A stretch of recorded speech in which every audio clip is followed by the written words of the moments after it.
You slept 8 hours last night. You know you did. You checked your phone before bed. You checked it when you woke up. 8 hours, maybe more, and you are exhausted. Not the tired that comes from staying up late, not the tired that a nap fixes. The other kind. The kind that sits behind your eyes. The kind that's there before the day even starts. The kind that makes a full night of sleep feel like it accomplished nothing at all. You've probably tried fixing it. Earlier bedtime, no screens before sleep, magnesium, melatonin, a sleep tracker that told you your sleep quality was poor without telling you why. Nothing worked, or nothing worked for long. Here's what's actually going on.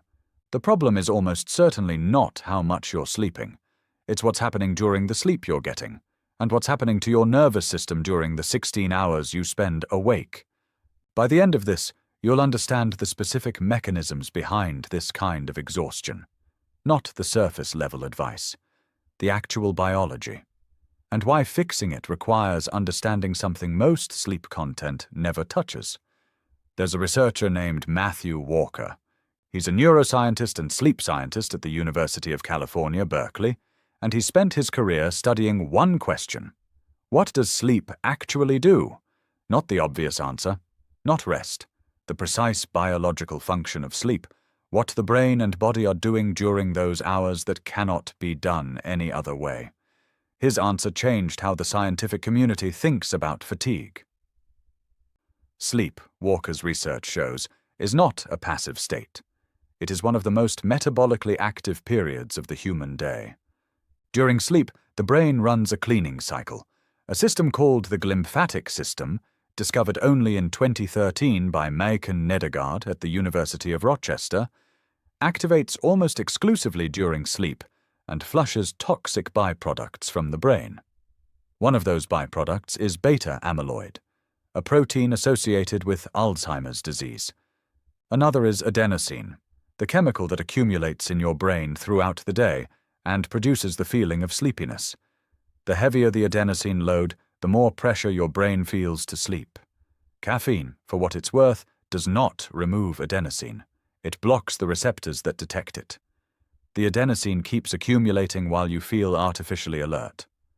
And when the caffeine clears, usually around 12 to 14 hours after consumption, the adenosine that built up while you were blocking it hits all at once. That crash in the afternoon. That's not tiredness. That's deferred biology coming due. But here's the part that explains why 8 hours can leave you exhausted. The glymphatic cleaning cycle is not evenly distributed across a night of sleep. It runs predominantly during slow-wave sleep, the deepest stage, also called stage 3 or N3 sleep. If your slow-wave sleep is disrupted, even briefly, even without fully waking you up, the cleaning cycle is interrupted. The brain does not fully clear what accumulated during the previous day. You wake up 8 hours later carrying residue, metabolic waste that your brain did not finish processing, and you feel it, not as a specific sensation, as a weight, as a flatness, as the particular exhaustion of a brain that technically slept but did not fully restore. So what disrupts slow-wave sleep? More things than most people realize, and most of them have nothing to do with what happens in the bedroom. The first and most underestimated disruptor is cortisol timing. Cortisol is your primary stress hormone.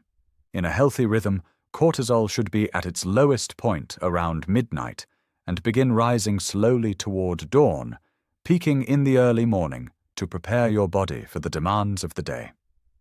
This natural cortisol rhythm is what produces the gradual process of waking up, the slow return of alertness, the body warming slightly, the transition from sleep to wakefulness that, when functioning correctly, feels like surfacing gently rather than being pulled out. But chronic stress disrupts this rhythm profoundly. When the body is under sustained stress, not the acute stress of a single event, but the low-grade, persistent stress that characterizes modern life, cortisol levels remain elevated throughout the day and into the night. Elevated cortisol in the evening suppresses the slow-wave sleep stages. The brain cannot fully enter deep sleep when the stress system is still running.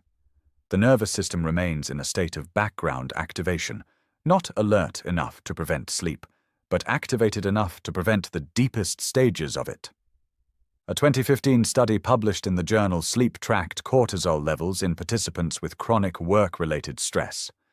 Participants reported normal sleep duration, 7 to 9 hours, but showed measurably reduced slow-wave sleep compared to low-stress controls. They were sleeping. They were not restoring. The hours were there. The depth was not. And when they woke up, they felt exactly the way you feel right now. The second disruptor is one that almost nobody connects to fatigue: nervous system state. Your autonomic nervous system has two primary modes. The sympathetic mode, commonly called fight or flight, prepares the body for action. Heart rate up, digestion slowed, muscles primed, attention narrowed. The parasympathetic mode, sometimes called rest and digest, runs the opposite process.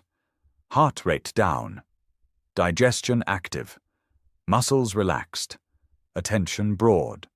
For sleep to restore you fully, your nervous system needs to be predominantly parasympathetic throughout the night. But here's what chronic stress does to that balance. It trains the sympathetic system to activate more easily and stay activated longer. The threshold for triggering fight or flight drops. The ability to return to parasympathetic baseline weakens. A person living under chronic stress, even low-level background stress, spends a measurable portion of their night in sympathetic activation. Heart rate variability data from sleep trackers confirms this pattern consistently.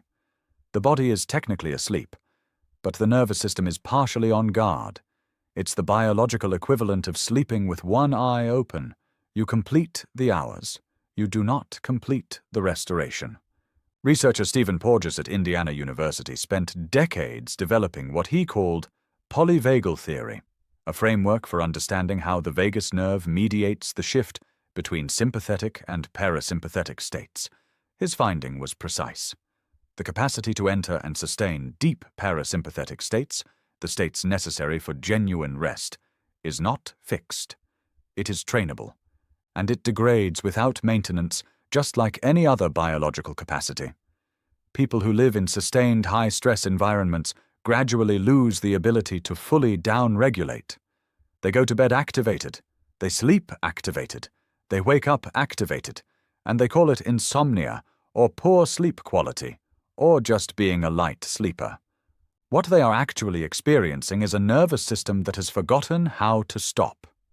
The third disruptor is the one with the most research behind it and the least public awareness: sleep architecture fragmentation. Your night of sleep is not one continuous state. It is a series of cycles, each approximately 90 minutes long, that move through distinct stages: light sleep, deep sleep, REM sleep, then back to light sleep, and the cycle begins again. Each stage has a specific function. Light sleep consolidates motor skills and procedural memory. Deep, slow-wave sleep runs the glymphatic cleaning cycle and consolidates factual memory.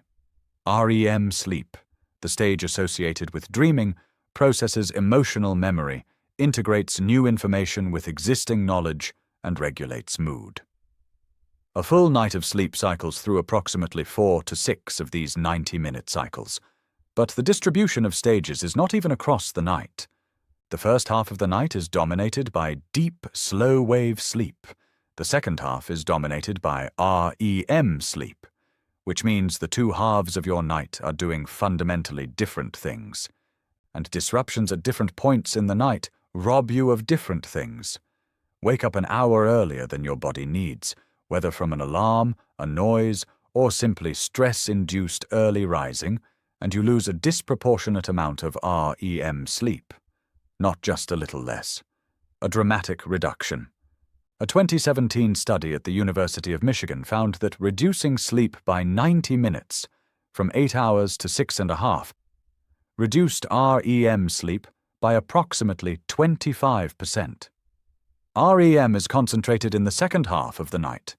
Cut the second half short, and you cut REM disproportionately. The consequences show up the next day, not as sleepiness, precisely, but as emotional fragility. Reduced capacity to regulate frustration, reduced ability to see ambiguous situations as neutral rather than threatening, reduced resilience under pressure. You're not just tired, you're emotionally thinner, more reactive, less patient, more likely to read a neutral expression as hostile, more likely to spiral on a problem that, with full REM sleep, you would have processed and released. Matthew Walker's research found that after one night of REM-deprived sleep, amygdala reactivity, the brain's threat response, increased by up to 60%. 60%. And most people running on disrupted sleep cycles have been REM-deprived not for one night, but for weeks, months, sometimes years. The emotional exhaustion that comes with chronic tiredness is not separate from the sleep problem. It is the sleep problem, made visible in your mood, your relationships, your patience, your ability to hold things together when the day gets hard. Now here's the piece that changes how you approach all of this. Most sleep advice focuses on what happens in the bedroom. Sleep hygiene, temperature, light, screen time. That advice is not wrong, but it addresses the final 30 minutes before sleep, while ignoring the 15 hours that determine what kind of sleep you're capable of having. Your nervous system arrives at bedtime in whatever state the day left it in. If the day ran your sympathetic system hard, deadline pressure, difficult conversations, constant context switching, a news cycle that kept your threat detection system activated, your body arrives at your pillow in a state of biological arousal. And that state does not switch off because you closed your eyes. It takes time to down-regulate, time your sleep window may not have enough of, which means the quality of your sleep is being determined not primarily by what you do at night, but by how you managed your nervous system during the day. There are 3 specific practices that the research identifies as having the most direct effect on nighttime nervous system state. Not supplements, not gadgets. Biological practices that address the system at the level where the problem actually lives. The first is what researchers call physiological sighing, a breathing pattern identified by Stanford neuroscientist Andrew Huberman and his colleague David Spiegel. A double inhale through the nose followed by a long exhale through the mouth. This specific pattern activates the parasympathetic system faster than any other breathing technique studied. The mechanism is mechanical. The extended exhale slows the heart rate by activating the vagus nerve directly. 2 minutes of this breathing before bed measurably shifts nervous system state toward parasympathetic dominance, not relaxation as a feeling. A measurable biological shift. The second practice is the deliberate separation of the final 90 minutes before sleep from any task that requires problem-solving or decision-making. Not because screens are bad, because problem-solving keeps the prefrontal cortex activated, and an activated prefrontal cortex suppresses melatonin production and maintains sympathetic tone. Your brain cannot simultaneously solve problems and prepare for sleep. One shuts down the other. The 90-minute window is not about winding down emotionally. It is about giving the prefrontal cortex enough time to reduce its activation level so that sleep architecture can form correctly from the moment you close your eyes. The third is the one with the largest body of evidence behind it. Morning light exposure. Within 30 minutes of waking, ideally outside, directly facing the direction of the sun even through clouds, 10 minutes of natural light exposure sets the circadian clock for the day. This is not a wellness recommendation. It is a biological requirement. The suprachiasmatic nucleus, your brain's master circadian clock, located in the hypothalamus, uses morning light as its primary timing signal. Without it, the clock drifts. Cortisol peaks at the wrong time. Melatonin releases too late. Sleep architecture shifts later and later until the entire rhythm is misaligned with your schedule. A misaligned circadian rhythm produces the specific exhaustion of sleeping and never fully restoring, because your body's restorative cycles are running out of phase with when you're actually asleep. Morning light does not just help you wake up. It determines the quality of the sleep you'll have 16 hours later. You slept 8 hours last night. That's where we started. And now you know that 8 hours was never the number that mattered.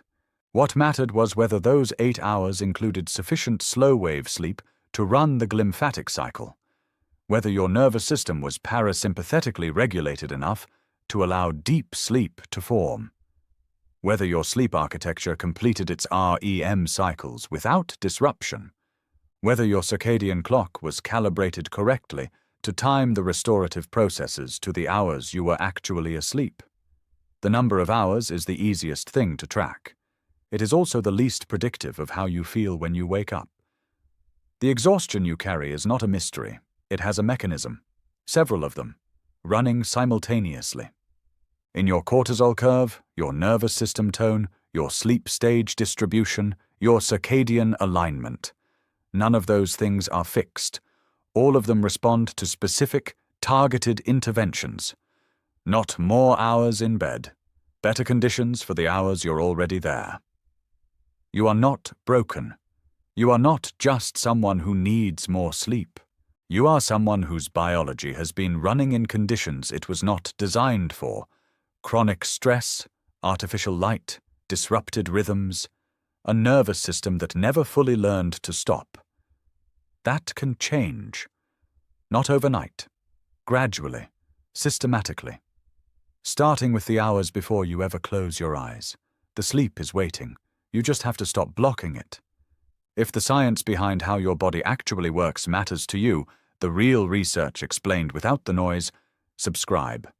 No supplements to sell, no devices to recommend, just the biology and what it means for the way you actually live. The next video goes into why your energy crashes at the same time every afternoon and why the fix has nothing to do with caffeine.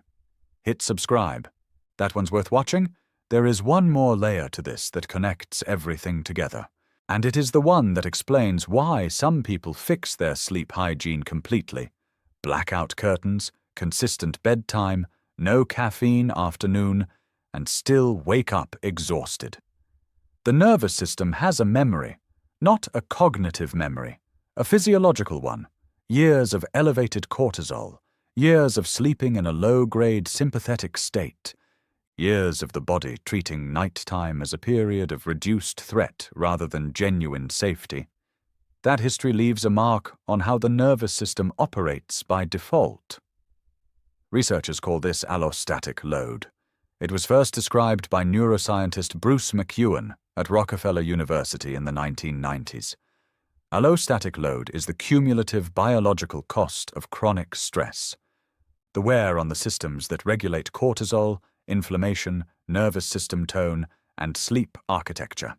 It accumulates slowly, over months, over years, and it does not reverse quickly.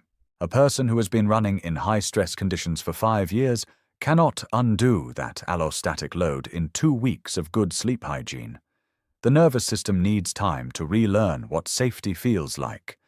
This is why the people who make the most consistent, lasting improvements in their energy levels are not the ones who found the perfect supplement or the perfect mattress or the perfect bedtime routine. They are the ones who made sustained changes to how they managed their nervous system across the entire day. Consistent morning light, deliberate periods of genuine rest during waking hours, not passive scrolling, but actual cognitive disengagement. Movement that uses the physical arousal the stress system produces rather than letting it accumulate. Social connection that activates the parasympathetic system through safety and belonging rather than performance. These are not sleep tips. They are inputs to a biological system that determines over time what kind of sleep you are capable of having. The exhaustion is real. It has a cause. And the cause is not a character flaw, not a lack of discipline, not something that a different pillow will fix. It is a nervous system that has been running above its sustainable baseline for longer than it should have, and it is responding the only way biology knows how, by making you feel it, until you give it a reason to stop. Here is something worth sitting with for a moment. The society you are living in was not designed around human sleep biology. It was designed around economic productivity. Around the idea that the hours spent unconscious are hours lost, time that could be used for something else. Thomas Edison called sleep a criminal waste of time and a heritage from our cave days. He averaged 4 to 5 hours a night and considered it a point of pride. He was also, by multiple accounts of people close to him, chronically irritable, prone to emotional outbursts, and capable of extended periods of irrational decision-making. The research now explains exactly why. The cultural narrative around sleep, that needing it is weakness, that getting by on less is a badge of efficiency, that fatigue is something to push through rather than address, is one of the most damaging myths in modern life. Not because sleep deprivation feels bad, because it physically degrades the capacities that modern life most demands. Decision-making, emotional regulation, creative problem-solving, the ability to read other people accurately, the capacity to learn and retain new information. All of these decline measurably with insufficient or disrupted sleep. Not slightly, significantly. A person running on consistently poor sleep quality is not operating at a reduced version of their full capacity. They are operating as a fundamentally different cognitive and emotional system than the one they would be at full restoration. The version of you that exists after consistent, fully restorative sleep, the one with clear thinking, regulated emotions, physical energy that doesn't require maintenance doses of caffeine to sustain, that version is not an aspirational state. It is your biological baseline. The exhaustion is the deviation. And it has been going on long enough that many people have forgotten what the baseline actually feels like. There is a study that makes this concrete in a way that is difficult to forget. David Dingus at the University of Pennsylvania ran a sleep restriction study in which participants were limited to 6 hours of sleep per night for 14 days. Throughout the study, participants were given cognitive performance tests. Their performance declined steadily across the 2 weeks. But here is the part that matters most. By day 10, participants reported feeling only slightly sleepy. They had adapted to the feeling of the restriction. Subjectively, they felt nearly fine. Objectively, their cognitive performance was equivalent to someone who had been awake for 24 hours straight. They had lost the ability to accurately perceive how impaired they were. This is the hidden cost of chronic sleep debt. Not just the impairment itself, but the loss of the signal that tells you how impaired you are. You stop feeling as tired as you actually are. You normalize the baseline. You begin to mistake a diminished state for your natural one.